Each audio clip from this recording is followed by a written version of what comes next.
Next up, we're going to have our last keynote session, actually. It's a conversation with Terry Tang, executive editor of the Los Angeles Times, and Evan Smith, from the senior advisor from the Emerson Collective and co-founder of the Texas Tribune, is also going to be moderating this session. And we just want to say how appreciative and grateful we are to Evan for all of the amazing support he's given to ISOJ over the years. He has been a longtime supporter, not just of ISOJ in terms of coming, but also of helping us organize wonderful panels and helping moderate these panels. He does such a wonderful job, and all of his panels are always a big hit, so we are ever grateful to him. So welcome Evan and Terry to the stage. Appreciate it.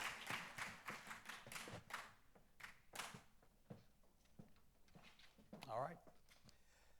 I am indeed, again, Evan Smith, senior advisor at Emerson Collective, co-founder and former CEO of the Texas Tribune. I have the privilege of leading ISOJ's final keynote session this year. It's a conversation with Terry Tang, the executive editor of the Los Angeles Times. Terry oversees the paper's newsroom and its opinion section at a tumultuous time in its 142-year history and at an anxiety-riddled moment for American media. She was appointed to that post in 2024, becoming the paper's first ever female editor after serving for 2 years as its editorial page editor. She joined the Times in July 2019 as a deputy op-ed editor following a brief detour as director of publications and editorial at the ACLU. Before that, she spent 20 years at the New York Times in a variety of roles: deputy editorial page editor, op-ed editor, assistant editorial page editor, editorial writer, deputy technology editor, Metro Desk major beats editor, and co-founder and editor of Room for Debate, an online platform for rapid response commentary. She spent the early years of her career in Seattle as an editorial writer and columnist at the Seattle Times and as a reporter at the Seattle Weekly. Point of personal privilege. Terry was last in Austin in July 2024, and it was then that I asked her to appear at this conference, and she quickly said yes. It was, shall we say, a less complicated moment for her employer. Between then and now, I gently reached out and said, "Are you sure you still want to come?" To her credit, she never wavered. Respect. We're happy and lucky that she's here. Please welcome Terry Tang. Good to be with you. Thank you, Evan. It's great to be here. Thank you, everyone, for joining us in this conversation. I also want to take a point of personal privilege. I want to thank the journalists who appeared with Anne-Marie Lempinski at this morning's session. Yeah. I was so moved, and it was a great privilege to hear them. And I just want to give my personal thank you to Carlos Dada, Gulan Harman, Arla Khanum, and Andras Petho. I'm sorry if I mispronounced. It was so important for me to hear that, and that it was a real act of courage to appear on this very stage. Right. And as an American journalist, I'm not sure that I could even understand that level of courage and bravery and commitment. And that is one of the most important things I'm going to take back to the Los Angeles Times newsroom. And I will share that Thank you. with our staff. Good, yeah. Heroic. Terry, as you know, my intention was to come out here and generically ask you what's going on at the paper and have a conversation about that, give you a chance after a challenging stretch of time at the Times and a challenging stretch of time in the media business to tell us the state of play. Then I read Oliver Darcy's newsletter last night, and he led with you guys. I got to ask you about that first. So this is a quote from Oliver Darcy's newsletter. On Wednesday, word began to ripple through the Los Angeles Times newsroom that another round of cost-cutting was underway, adding to the turbulence the newspaper has endured over the last year. The latest round of layoffs, according to multiple people familiar with the situation, targeted employees on the business side of the operation, those in departments such as operations and communications. The losses were substantial. I'm told that dozens of staffers were let go this week as Patrick Soon-Shiong, the owner of the paper, and his team move aggressively to reduce overhead with additional layoffs anticipated in the weeks ahead. Is that true or not? Well, there have been, staff reductions. Over the last couple of days? Yeah, Yeah. I think so, on the business side. I mean, it's a very difficult time. There is no way to sugarcoat it. Right. Our owner, Patrick Soon-Shiong, continues to support and finance the paper, to a huge deficit. And that has meant the world to me as a journalist, and I think it means a tremendous amount to the communities in Los Angeles. And that remains to be. He doesn't have to do this, is the point. He does not have to continue to sustain those losses. He does not. I mean, it's a choice, right? Right. And we have gotten to a point where the financial aspects of this business, especially for big metro newspapers, is extremely challenging. We remain the largest newsroom west of the Potomac. We cover every part of life. We cover a county that's got 8 million people, which is the size of New Jersey.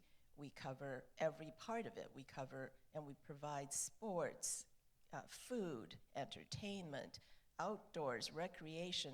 We continue to cover every part of California, its water quality.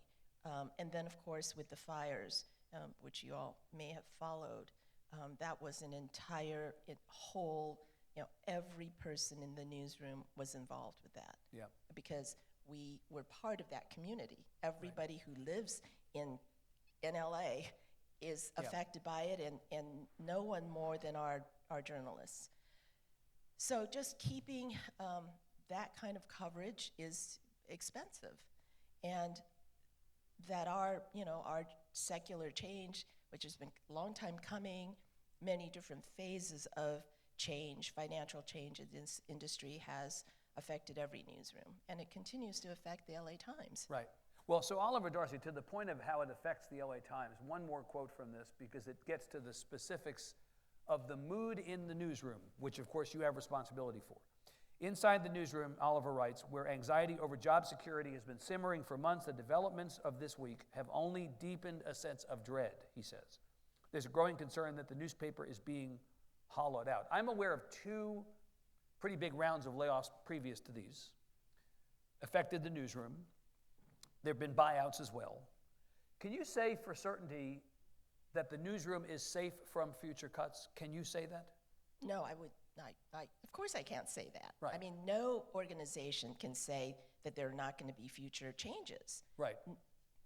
That would just be, untrue. So what is I understand that, of course. What is the message, though, to the journalists who are doing what you described correctly as this heroic work under very difficult circumstances? What is the message to them as they think about the anxiety of being in this business at this moment, at this place, against this backdrop? There's no way to not be anxious about the work we do. The only way to do that is the only way to calm your mind and to feel that this is a profession worth pursuing is to go back to the mission. And the best thing, I was having a difficult conversation with an editor a few weeks ago, and this editor said, well, I gotta feel better about this. I'm gonna go edit some stories. And this was 9:30 at night.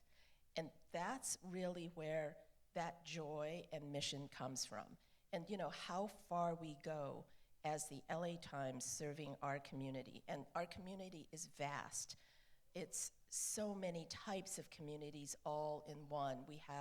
We are serving so many different, ethnic communities, immigrant communities, long-standing old communities, brand new people who came to LA for something. We have a responsibility for all of that. And unless you find joy in that, and purpose, and dignity, and you still consider being a journalist an incredible privilege, then it's going to be very hard. I mean, it just is hard. It's stressful. And it's not specific. I mean, in fairness to the Times, it is not only the Times going through a version of this. right? No, Yeah. no, everybody is going through a version of this. Yeah. I mean, NPR, our, LAist, which is and KCRW, who are the public radio stations in LA. I love them. They are pivotal. They are foundational to the news ecosystem in Yep. Los Angeles. They're having a hard time. There isn't any news gathering organization that Right. does it professionally that isn't having a hard time. Because we are professionals. I mean, so we have standards. We've trained to do this. Many of us has spent decades perfecting the craft. If you look at our, the front page of the LA Times, of which I am extremely proud every day, is that it is done, that no one can do that. You can't just walk in and do what we do because it's professional. Right. And the other thing I want to point out, which is that we're the only industry where everything we create is unique every day. And nobody does that. No other industry does that. There are no shortcuts, really.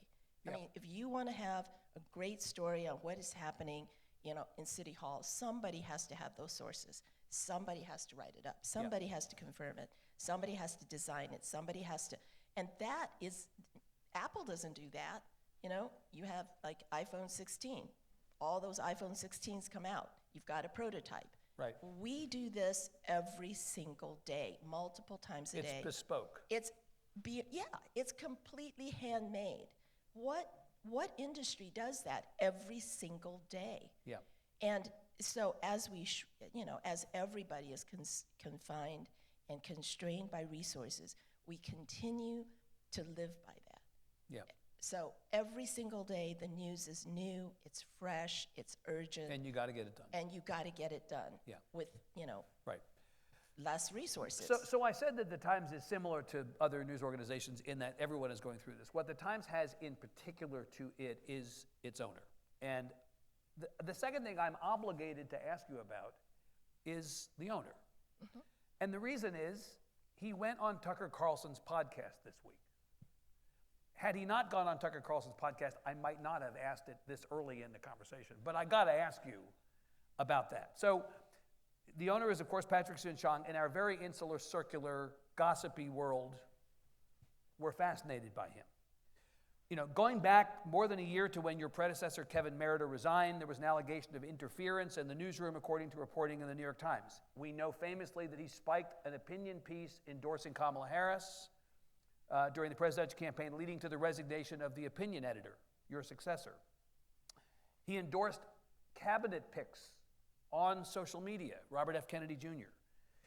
And on Tucker Carlson's podcast this week, he was defending his overhaul of the paper, and he was criticizing what he described as the, quote, left lean of, quote, terrible stories written about Donald Trump. Now, we talked about this. In fairness, I think what he meant was editorials or opinion pieces. He did not necessarily mean reported stories, but still.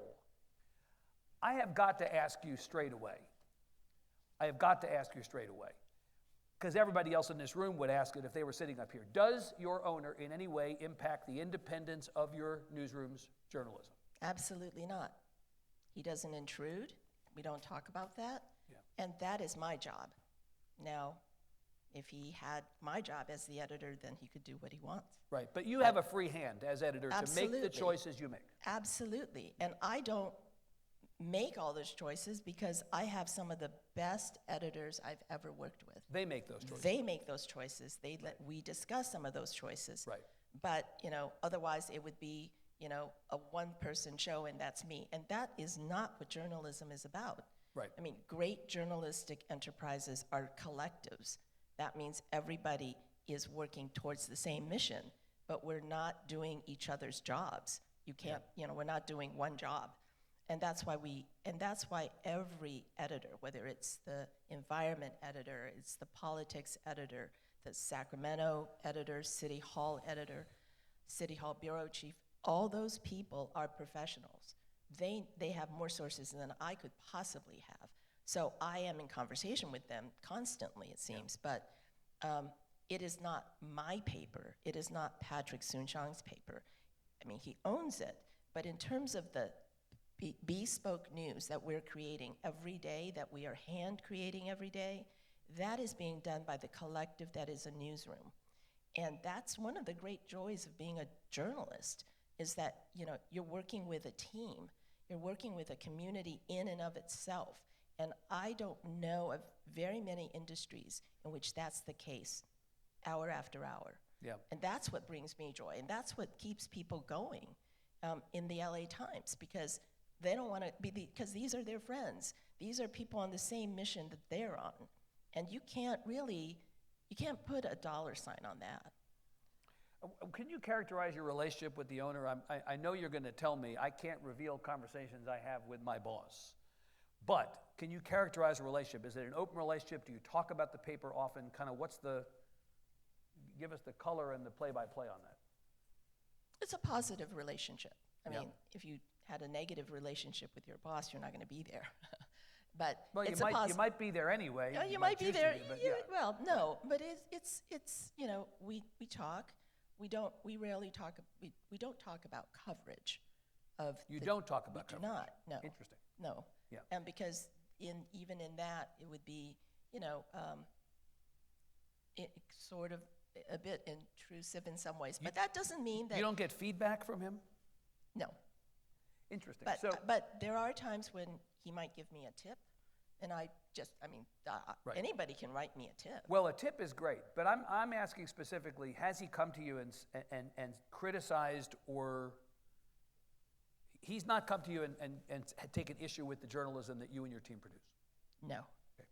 So I read a letter that the LA Times Guild, the union, put out last month, in which they complained that the owner, Dr. Soon-Shiong, has been misrepresenting your journalism out in the world and has shared misinformation about it from, among others, Elon Musk, mischaracterizing or outright saying false things about the work that you've done. Are you aware of that? Yeah, I mean, I don't, well, that's an interpretation of an interpretation. I only look at what it is that we're producing. And I would challenge anyone to look at every piece of journalism we are producing, and see if that's been influenced. So what he says out in public doesn't necessarily matter to you in terms of the way you think about it as feedback. Because, you know, if anybody wants to give me feedback, they can Right. say it to my face. Say it to my face. That's exactly. Tell me exactly That's what it. you think is wrong. Say it to my face. And, you know, Patrick Soon-Shiong has the right to tweet what he wants. He has, you know, he's got rights to speak to whoever he wants to speak to. Right. And I think that's fine. Okay. Let's move off of him, which I know you'll be thrilled to do, and talk about the paper. You run into somebody in the elevator at a downtown office building or at a dinner out one night, and they ask you, average person, what is your vision for the LA Times? What do you tell them? What is the thing that you say to explain the thing in your head for this paper? You know, the paper is over 140 years old, and I don't have a new vision for what the paper should be. Papers are organic living things. They are the creation of the people who are there.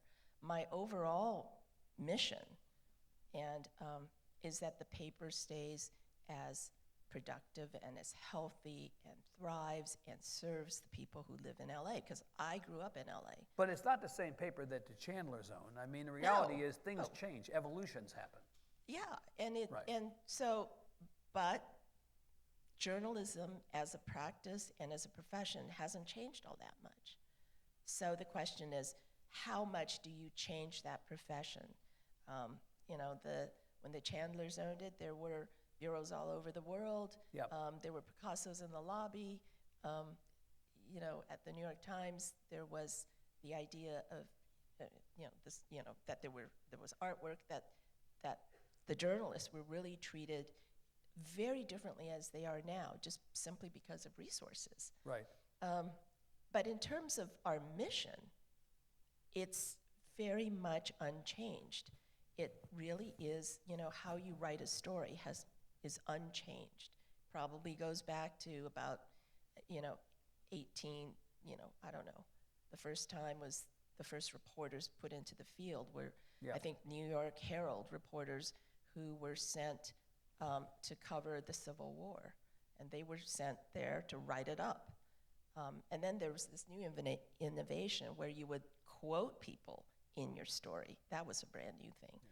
So, you know, in some ways, we haven't, the way we do things and our mission hasn't changed. But who you write those stories for, how those stories are distributed. I mean, there are many aspects of Yes. this that are totally new and specific to the moment we're in. And so, Who I you- guess I'm yes. trying to get you to draw you out a little bit on what you think the role and responsibility of the LA Times is today versus before, in view of the moment that we are in as a country, as Los Angeles as a city, media as a business. I will tell you, we're working harder than a lot of people I knew when I was younger in this business. Is that right? Oh, Okay. yeah. Say more about that. Well, I mean, it's just more challenging. You have to do more with less. If you want to maintain the same mission, you want to serve the public, it's much the same. I mean, the same quality. No one is changing our editorial standards. Yeah. And editing standards, how a story is produced. Okay, if none of that's changing, but you have fewer people to do it, you have fewer resources, that just means it's going to be harder to do. Yeah. So we're working harder. It's a tougher environment to be in. Right. You got to make choices, right? You do make choices. The old editor of the Dallas Morning News, Mike Wilson, who's now at the New York Times, said to me once as the editor of the Dallas Morning News, we used to be a newspaper of record, now we're a newspaper of choice. And he meant, with the resources available to us, we have to make decisions about what we cover and what we don't. And I assume that that's the same way with you. The public would love it if you covered everything. Well, you know, I don't know that the public would necessarily, I mean, it used to be there were the resources, you did cover everything, every tittle and jot of what was happening Yeah. in a school board. Even the non-functioning, you know, school board meetings that weren't going anywhere. There was Yeah. nothing on the agenda, you still covered it. We don't do that now. We write about stuff that we feel that the reader really needs to know. And so while people will still hear the school board meetings or get the transcripts, they will incorporate that into you know, stories that to move the ball ahead instead of simply doing it as a day Just story. turn of the screw stuff. Yes. So, you know, so that's taken some time, but that's out of necessity. Yeah. Do you view the Times as a national paper that has exceptional local coverage, or as a local paper that has ideally exceptional national coverage? Well, I think that we are a big regional paper. When we look at national coverage, we always want, because California, as we always say, 39 million people. Yeah, the it's one sixth- of one. It's not one of many. Right, Yeah. and it's the 6th largest economy in the world. Right. So, so when you say California, that is no small shakes. Right. So when we look at our Trump administration coverage, it's very much focused on what do those decisions do to people who live in California. Yeah. What are the effects on the California Department of Education, our own environmental protection agencies, Right. and our own judges, and the UC system, which is the largest public system, educates in a Right. huge number. I mean, as research institutions go, you can, you know, the UC system stands out globally. And one of the flagship campuses of the UC system is right now in the sights of this administration. Oh, 2 or 3 of them. Well, but I'm thinking UCLA specifically. I mean, they're coming after UCLA, no holds barred. Yeah, Right? and Berkeley too. Yeah. And they're going after, I mean, they're, like yesterday, they're going after the county sheriff. Now, our county sheriff's history is not one of being woke. They're going after the county sheriff for not issuing concealed carry permits fast enough. Yeah. Because it's taken, you know, because there's only like, I don't know, county sheriffs, I mean, again, these are not people who are I don't think they have any views about Second Amendment. They just have 14 people going through thousands of applications for concealed carry, because we are a county of 8 million people. Yep. And so it may take a year to get your concealed carry. So now I think it's DOJ has launched an investigation as to why the county sheriff is being, being slow about, I guess, supporting the Second Amendment rights of people who want concealed carry permits. So, I mean, I guess come back to the answer that you gave. Regional, it's a regional. I always thought of the LA Times as a national paper in my mind. But you sort of define it between the two. I mean, because again, the national media, in big air quotes, is the problem, in big air quotes. Local news is the antidote to the poison. Proximity is the answer to the problems of getting people to trust you and to respect the work that you do and all that. I'm just interested in how you define within those parameters. I mean, we are not covering what's happening in Iowa, for instance. Right. And not that there isn't, totally relevant, or Florida. Very, very relevant news. You don't have bureaus in those regions of the We don't have bureaus in country. those regions, but that's not, uninteresting, and it's not unimportant, because in the end, we're all one nation. So what's happening in a Texas federal court is going to bounce right into what's going to happen in California, in LA. Yeah. So we do cover that when it then does bounce into what's happening in LA.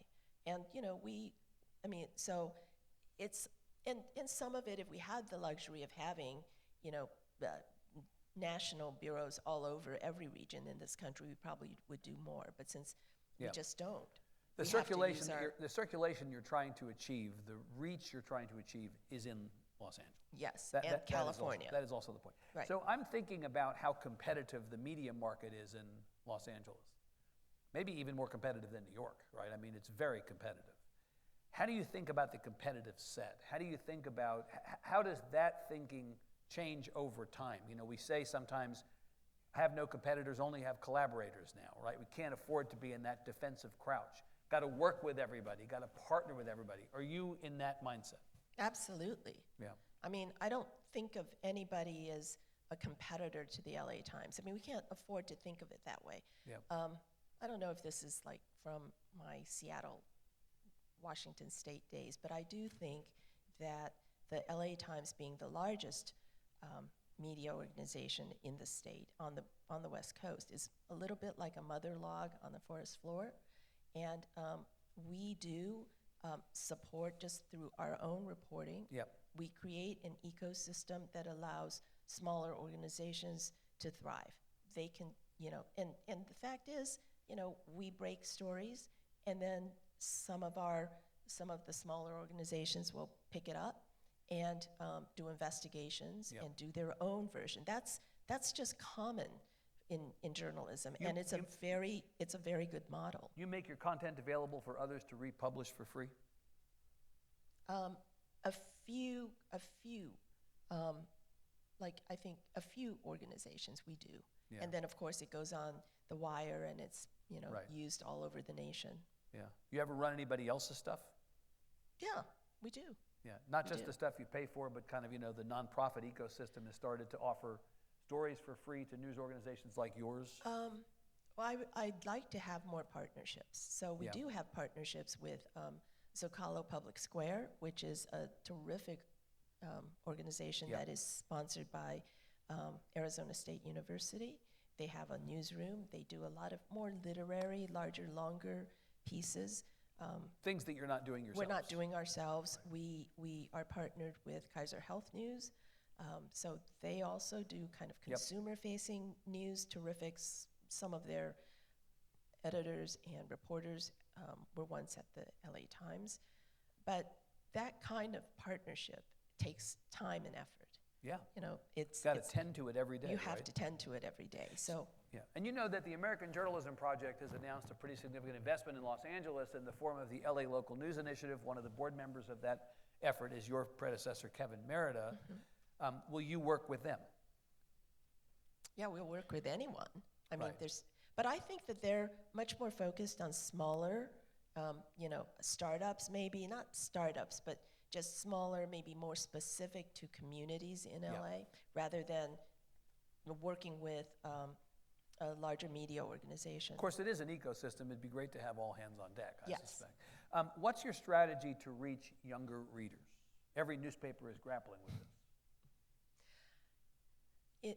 I think newspaper was grappling with this in the 1980s, but they just thought we'd wait them out, you know, like you'd have kids, you'd buy a house, now you're worried about property taxes, you're worried about school systems, Right. and then you will like subscribe to the paper. And back then there were, of course, grocery inserts and all that. But I mean, we are making, you know, efforts on social media, as we always do. And you know, when we did the fire coverage, when we do sports coverage, climate coverage, I'm not sure that we're saying that that's only. We would never say that's only for people of a certain age. Yep. It's a matter of, I mean, we have some amazing climate coverage. And I think that speaks to a generation that is really focused on that issue. But you're talking about the realm of the should. This content should be interesting to those folks. But as you know, like the technology sector, the strategy has to be push, not pull. You can't wait for them to come to you. You've got to figure out how to get to them. So should is good. But I guess what I'm asking is, what strategy do you have to be sure that you're getting your content in front of them, which is a more intentional thing? Well, we're on social media platforms. That's a real challenge. It's very difficult. You have a team doing TikTok, Instagram, stuff like that? Yes. Yeah. Yeah, we do. Is it left to the institution to solve this problem, or are individual reporters also drafted into service? I have a good friend who now works for you, who came from Texas, named Carrie Blakinger, who is a criminal justice reporter. Don't mess with Carrie Blakinger, let me just say. But she is about as adept at storytelling on social media, TikTok and other platforms, as anybody I've seen. As an individual reporter, she would be an asset, presumably, in this effort. And I'm just wondering if, in a similar way, other reporters are being drafted into service to make their networks your networks. Oh, yeah, absolutely. I mean, you know, during the fire coverage, a slew of our reporters became very handy with just doing vertical video. They'd go out to the burn zones. They were practically, you know, the morning after doing video on their own. They had not done that. Now they're very comfortable doing that. Vertical video has become a real staple in the way we do journalism. And that, of course, the one good thing about vertical video is that it can go on social platforms easily, and you don't have to read anything. Of course, the thing I'm thinking about is that there was a time not long ago, I'm old enough to remember this, you may be too, when institutions dissuaded or tried to dissuade individuals from doing this kind of work because the institution had to speak with one voice. And now it's basically a collection, it's a collective, it's a collection of voices. And you have to be comfortable with that. Even if you're an old-fashioned journalist, you've got to get more comfortable with the idea that different voices are going to put your brand out there. Yeah, And you're at peace with that. Yeah, absolutely. Let me ask you a couple of basic sort of media business rather than LA Times questions. So the last really good poll on trust was after the last election. The Gallup poll said that the decline in trust had reached a historic low. Only 31% of people said they trusted the media. 36%, more than the 31%, said they had no trust at all in the media. 33% said not very much. So 69%, 7 in 10, are saying not very much or none. How do we get it back as an industry? What's the strategy to get it back? I don't think that there's an overarching strategy. There's no cure for people who are inundated with misinformation, disinformation. I mean, I think it's very hard for people to tell the difference between a TikTok influencer is shading the truth or just telling outright falsehoods, and something like what Carrie Blakinger would be doing on TikTok. Yeah. It's very hard to tell because you're not necessarily a student of the issues that they're talking about. But I will tell you that during the fires, no one thought that they could not trust the journalism being produced out of the LA Times. And why is that? Because it was an emergency. They could see that it was like 360-degree coverage, like every aspect of that, and it hit you on the ground where you are. Your concerns are answered, and that's where trust comes in.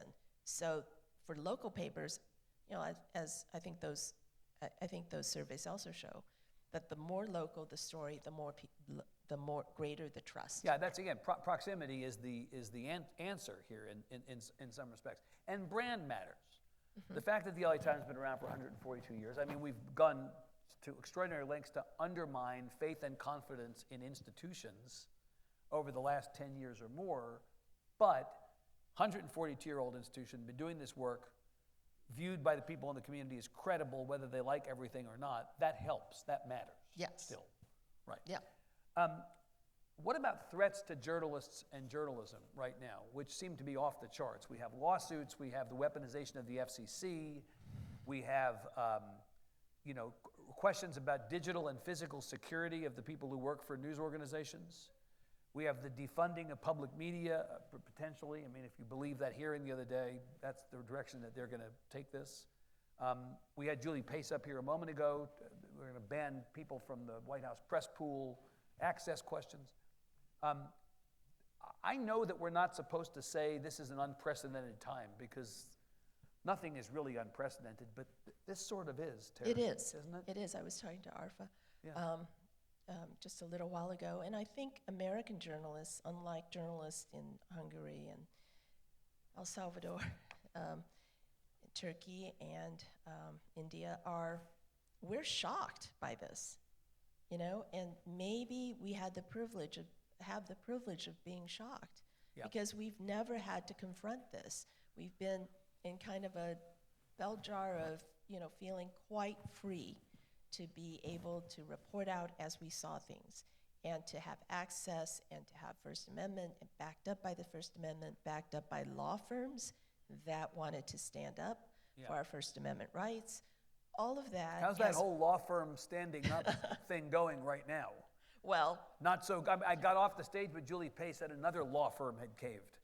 Like, well, what a weird moment. that's what I'm saying. I mean, we were living in that shell where none of this was happening until about the last 2 months. So I think American journalists are quite shocked. But that doesn't mean that, we should, kind of throw in the towel. Of course not, right? Yeah. I mean, that just means that work is harder. And that you have to be wiser about how you're doing things and give more punch for, for the effort. But, journalism isn't going to, journalism can solve many things. Journalists are part of society, and it is, a social issues journalists can illuminate, but journalists aren't there to solve the problem. Have you had to put new policies in place at the LA Times to account for these greater threats? No, we're very concerned, have always been way prior to this, about journalistic safety, about the safety of our journalists. Yeah. Do you worry that in this environment, I want to ask this question in the right way, that some journalists are anticipating what's waiting for them on the other end and are holding back, or are worried about what the reaction will be in this heightened moment, and are therefore kind of pulling their punches a little bit? I mean, it may not be LA Times journalists, but I have this worry. I mean, again, I'm sorry to bring up Patrick again. The phrase was anticipatory obedience. That was what was said when the op-ed was not published, or the editorial was not published in the LA Times and the Washington Post. That was the phrase that used.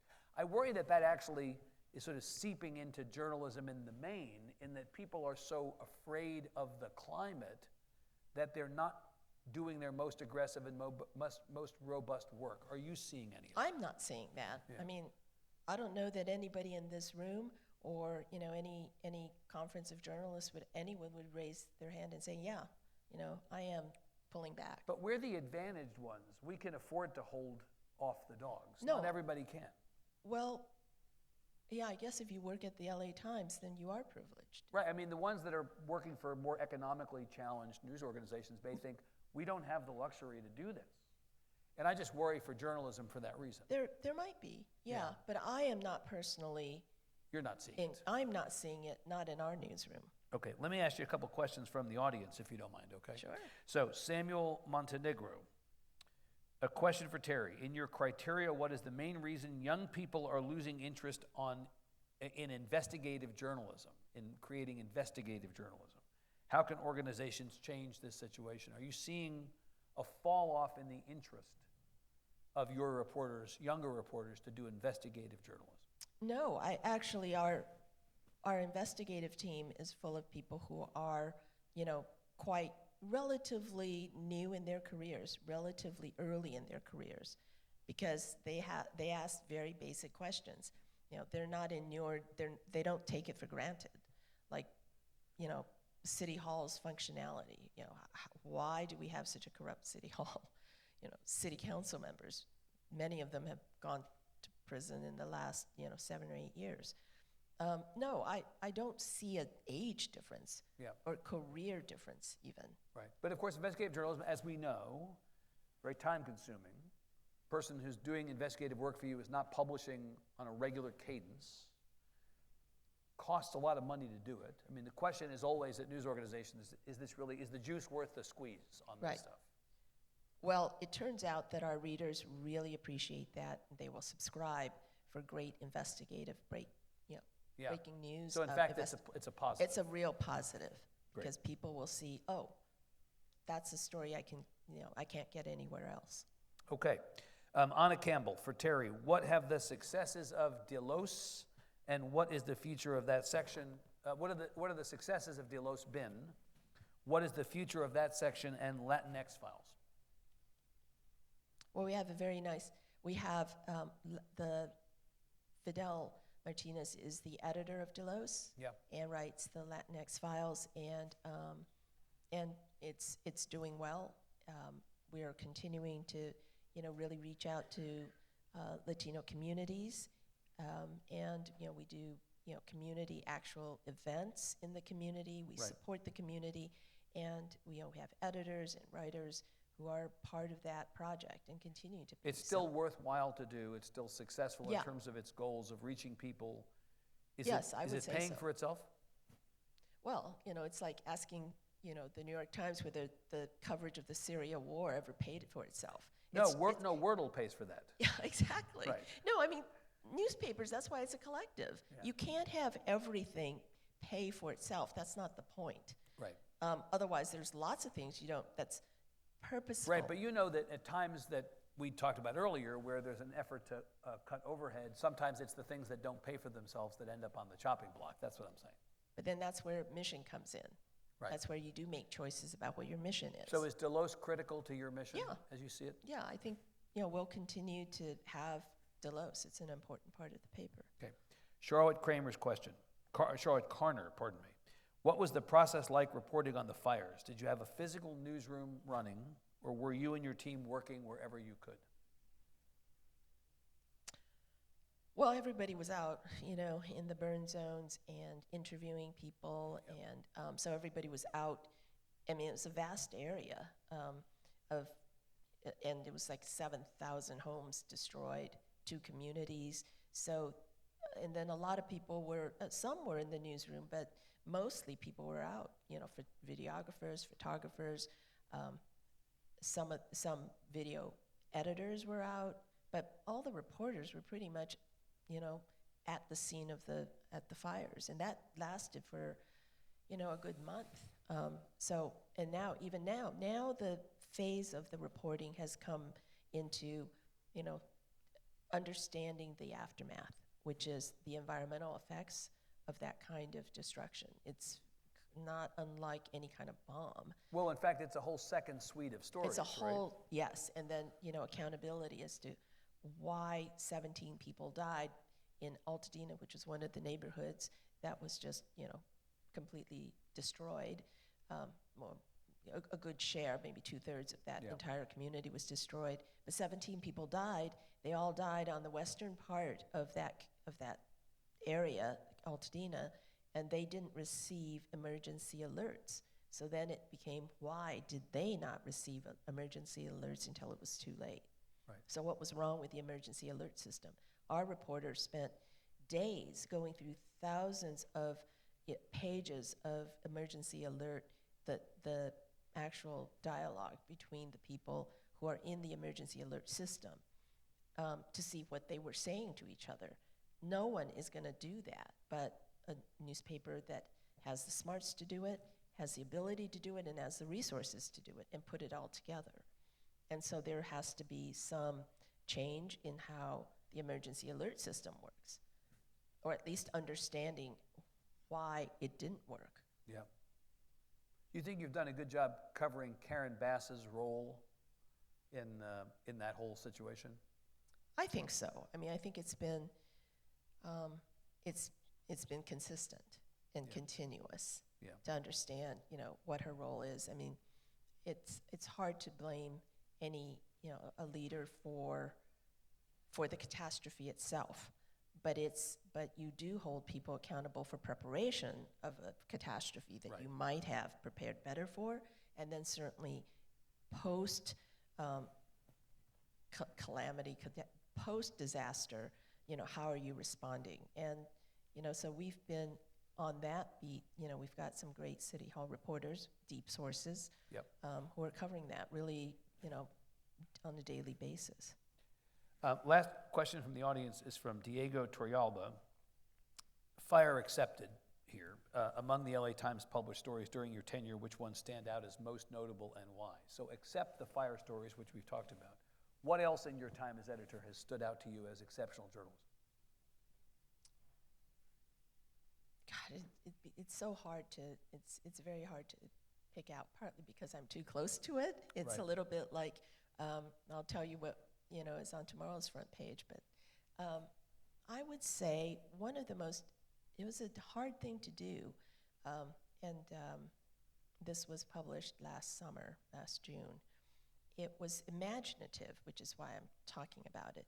It was that we tested legal cannabis products, which California legalizes all cannabis, right?